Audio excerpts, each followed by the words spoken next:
Speaker, the President, over this Meet the Press interview, would not say if he would uphold the Constitution when it comes to due process for migrants. I'm wondering, is a constitutional expert? I don't think that's exactly what he said. He said, I don't know. He was asked about Is the president expected to be an expert on all Supreme Court cases on this issue? I don't think so. I think he'll uphold the Constitution. He's demonstrated that over and over. That's MAGA Mike Johnson walking away from reporters. MAGA Mike Johnson is once again in the hot seat. His job is on the line as there is massive infighting in the MAGA Republican Party. In that clip I just showed at the outset of his video, MAGA Mike Johnson was asked why Donald Trump say that he doesn't know if he needs to follow the Constitution.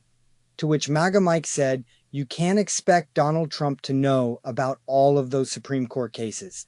I do expect the President of the United States to know about Supreme Court cases, but more fundamentally, MAGA Mike Johnson, I expect Donald Trump to know about the United States Constitution and a very basic concept we have here in the United States called due process. But that's not why MAGA Mike Johnson is on the hot seat.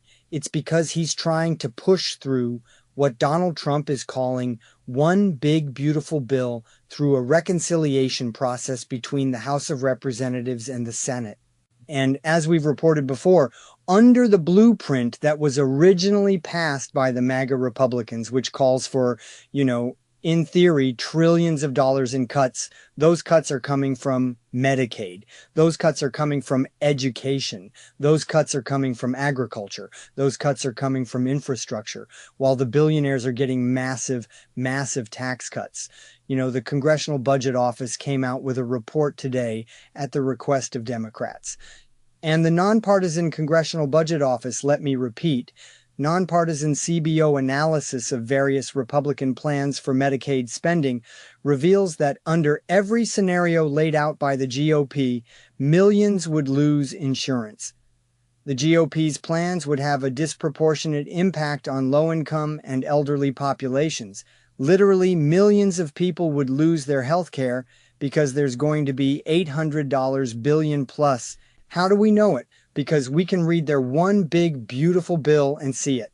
But you see what's happening right now, folks, is that the MAGA Republicans are fighting each other because they are seeing, whoa, it's almost 2026.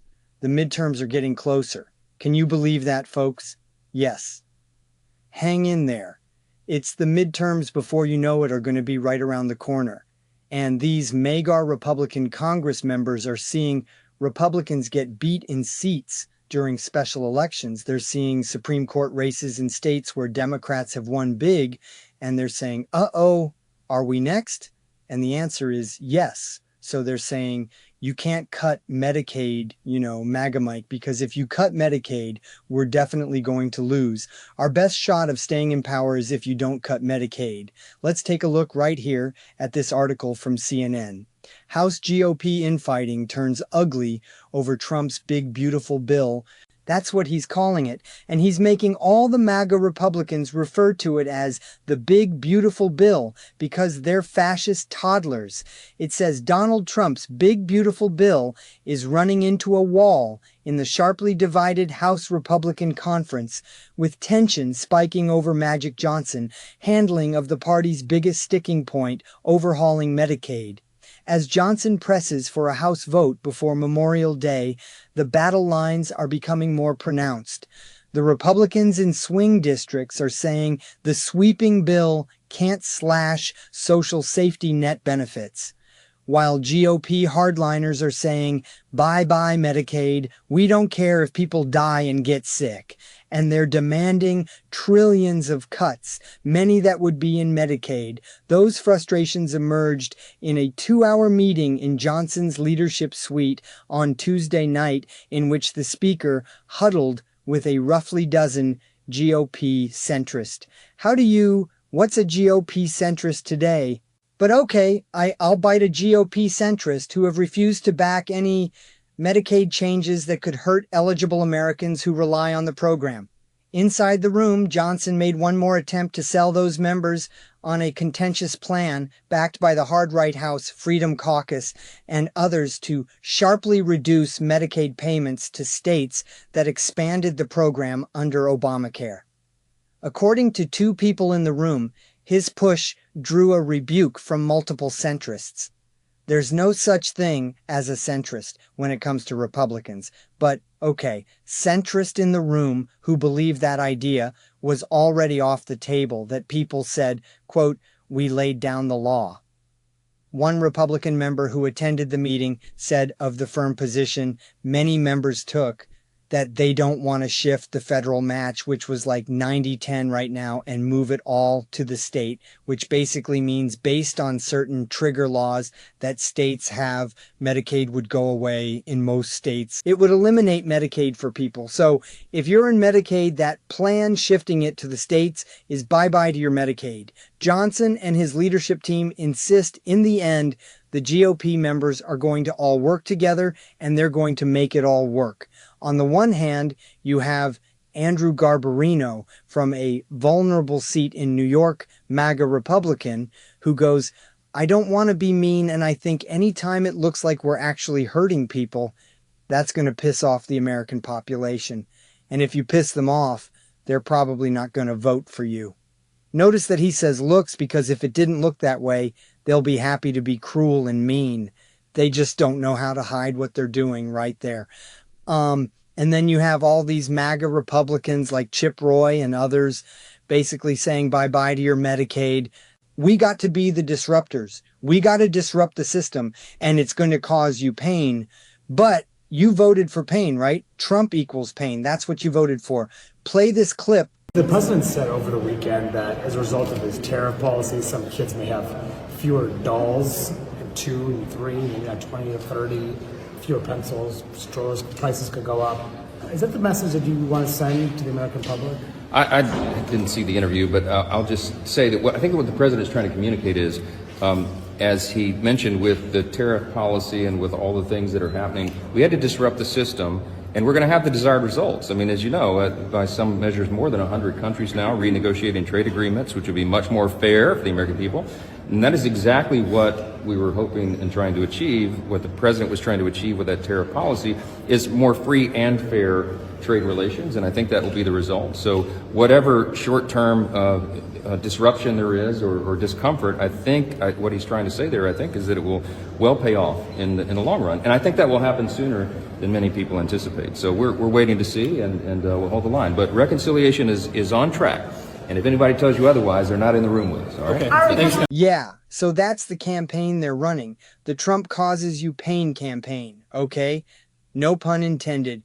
Here's MAGA Republican Chip Roy talking about gutting Medicaid. Let's play this clip. Look, we have an obligation to do what we said we would do. The president said we should get our deficits under control and balance the budget. He recognizes that Medicaid needs to be reformed. He's said so. His office has put it out. We should deliver. We should deliver responsibly so we can deliver on the tax cuts, the growth that we need, but also the healthcare reform so that we're not leaving the vulnerable on the outside looking in, and we're delivering deficit reduction for the American people rather than propping up a failed program. Yep. Republicans need to find the willingness. Here is mega Republican Senator Ron Johnson from Wisconsin. He's asked by Fox, so are we going to get a tax bill before Memorial Day, as MAGA Mike Johnson promises? And Ron Johnson from Wisconsin says, nope, because of the stupid big beautiful bill thing. We could have got it done if we didn't do big beautiful bill, but now we have stupid big beautiful bill. Here, play this clip. But the tax bill, will we get it before Memorial Day? No, there's no way, because, again, unfortunately, President Trump chose the one big beautiful bill. What he should have done is the multiple step process. I suggested 3 steps: get the border funding. Second step, just extend current tax law so we take an automatic tax. Will we get it before the end of the year? Quickly. Not if we don't come down with a reasonable pre-pandemic level spending. There's enough of us in the Senate that will not agree to that. Oh boy, that's bad news. Senator, thank you for that. Appreciate it. Have a good weekend. Appreciate you coming on. You too. Now, MAGA Republican who pretends he's not MAGA Republican, Mike Lawler from New York. Here he's asked on Fox Business, Are you good with the MAGA plan that they're talking about to shift Medicaid to the states? And MAGA Republican Mike Lawler, who pretends not to be MAGA, goes, hell no. Oh, hell no, because he's trying to pretend that he's not that MAGA, but he's very MAGA. Play this clip. Austin Scott was with me yesterday. He mentioned about changes to Medicaid and how that could be a part of budget negotiations, basically pulling away federal funding from Medicaid programs, meaning that a state like New York would have to pay more for Medicaid and that the federal government would pay less. Do you have a position on that before you go? Hell no. New York is a donor state. We pay more into the federal government than we get back.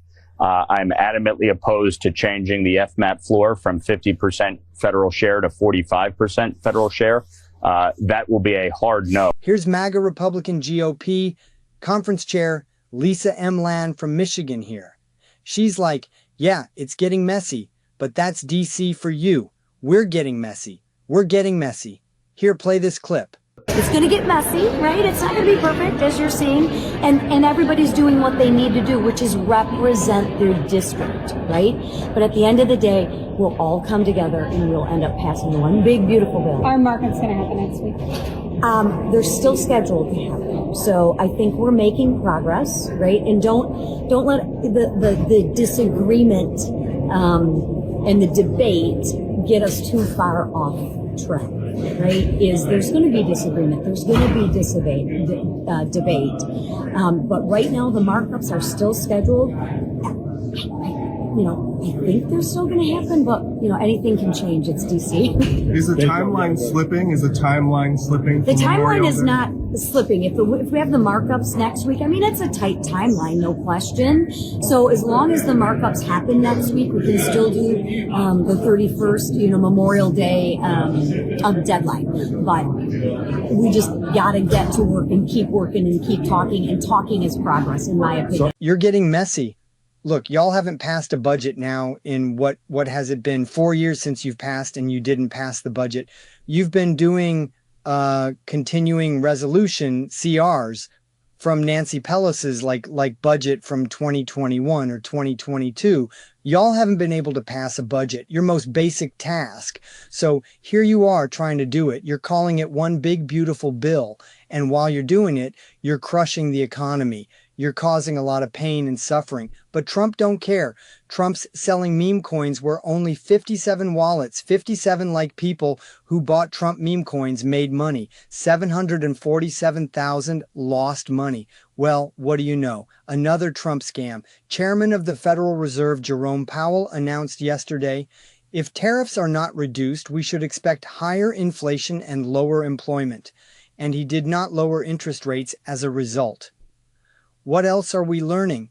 The U.S. is pushing nations facing tariffs to approve Elon Musk's Starlink, is what the intelligence cables are showing. Some countries are being told if you don't get Elon's Starlink, you're going to get hurt economically. So I guess that's what it's all about. According to Goldman Sachs, inflation is about to imminent. Goldman Sachs has had conservative financial models erring on the side of bullish over bearish. And now Goldman's getting very bearish. According to Goldman Sachs, inflation is about to imminently take off and not stop accelerating until June 2026. Lots more inflation. So that's what you've got, MAGA Mike. One big, beautiful mess that y'all created for we the people. So we'll check back in. MAGA Mike